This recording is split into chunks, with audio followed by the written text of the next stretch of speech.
Thanks for joining us for 9 News at 5 o'clock on what's become a rocking Thursday afternoon here in downtown Denver. You can hear it and you can see it in the sky. Yeah, boom, boom, boom. It's shaking outside right now after so many days when we couldn't buy a raindrop. Yeah, taking a look outside, you can see some of the activity. Rain has found the metro area, but it is the sound and sight, lightning and thunder right over Metro Denver. We went from 15 straight days in the 90s suddenly to fall-like weather. Corey Reppenhagen is with us with the Weather Impact Meteorology. Look at the radar. It's pretty active right now. Very active radar. You're feeling that and seeing it here in the Denver metro area for a lot of us. The entire state, you can see these scattered showers across the entire parts of the mountains here as that monsoon moisture starts to finally move through the area. This is the fourth day where we've had some rain here in the Denver area. And we have a flash flood warnings are out to the east, out to the west here in Utah for right now. We're checking out, we'll have one more shot here to get another. This is Futurecast here at 8 o'clock. We'll have one more shot to get some storms just like the ones it's rocking through here. Then it kind of goes isolated until early tomorrow morning. We'll get some more storms. So we'll be talking about that monsoon pattern, the flood potential, and the cooler temps coming up in just a minute. Corey, talk to you then. So the month-long trial of a Denver cardiologist accused of sexually assaulting several women, it's now in the hands of a jury. Nearly a dozen women claim Stephen Matthews drugged them during dates and raped them. 9 News Investigates has been following this case for more than a year. Jeremy Hahola is live from Denver District Court where the closings happened today. Jeremy? Yeah, around 60 witnesses have testified in this courthouse over the past month. Of them, 11 women have come forward accusing Stephen Matthews of drugging them. Of those 11, 9 claim he sexually assaulted them. Over the last month, Stephen Matthews has been sitting in court as these 11 women testified about their dates with him.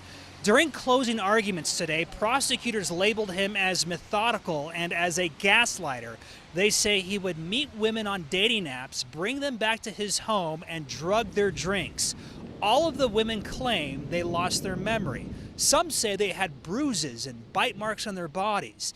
Now, on the defense side, Matthews' attorneys argued police never recovered any forensic evidence that indicates the women were drugged. They also pointed out that some of the women continued to date Matthews after they claimed he drugged them. The women who have stood up to the defendant and come forward, the 11 women charged here, are not on trial. The defendant is on trial, and his actions are the ones that the focus needs to be on. The case did have a lot of overwhelming emotion. We all were moved by testimony that you heard. It was tough to listen to. But that's what the case ended up being about: overwhelming emotion and underwhelming evidence. And again, it's now in the hands of the jury. The verdicts could come back any time. In the meantime, Matthews is facing 38 counts. Live in downtown Denver, Jeremy Hahola, 9 News. Okay, thanks for that update. We know you'll bring us that verdict as soon as it comes in. Thanks, Jeremy. Prescribed burns are one way to mitigate what happened on the Front Range last week, all those fires. They're not new, but they all bring along some concerns about health impacts. 9 News reporter Jaleesa Irizarry shows us a study by the Colorado School of Public Health looking into those concerns. Researchers here in Boulder say the reality is wildfires are going to continue to pop up throughout Colorado, but they hope their work can show an effective way that could potentially keep these wildfires from spreading.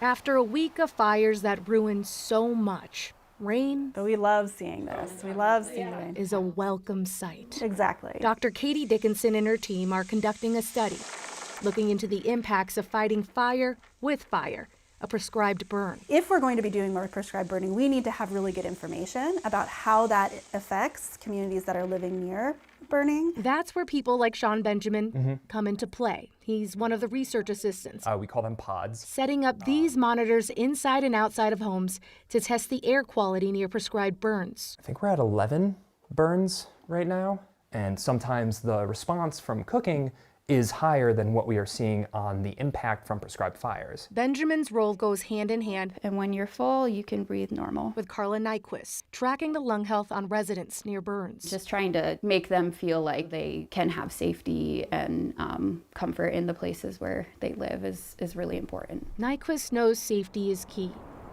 especially after 2012 when a prescribed burn lost control and created the lower North Fork fire. But facts don't have to fuel fear. Dickinson hopes the work they're doing makes that clear. We have heard from experts that we need to be doing more prescribed burning. You know, just saying we don't want any fire anywhere, anyhow, that's not an option that we have. Jaleesa Irizarry, 9 News. Now to Austria, where 2 teenagers are under arrest for plotting to attack major events in Vienna. One of the suspects already confessing to planning to kill people outside of the venue where Taylor Swift was set to perform. 9 News reporter Lawrence Gaffiti talked with the Denver mother-daughter duo in Vienna. They'd gone all the way to Europe to see the show, which was one of 3 that were canceled. Taylor Swift fans have a lot in common. They know all the words. The vibes are good. So, like, they're, like, really fun, like, really happy. And they look the part. There's a tree in Vienna that and, like, people put friendship bracelets on and take as many as they put on. When 8-year-old Lena and her mom, Lindsay Paul, flew to Europe to see the pop stars sing on stage, they didn't expect the only concert they would see would look like this. They had tickets for Swift's Thursday night show, but got the bad news Wednesday night that they wouldn't be watching. Really sad, I was crying a bit. Austrian police say a planned terrorist attack targeted the concerts. That sounds like really wild and really scary. A tough conversation to have with an 8-year-old. You know, we talked about that there were, some bad guys and there were some scary things. All shows got canceled, but fans found a way to make the most of it. Swifties were, like, singing and dancing, and that was fun. Loudly and proudly, Swifties joining forces, just doing what Swifties do best. We kind of just understood that this was something that was a lot bigger than any of us. It felt really good, and, like, it made me feel, like, happier.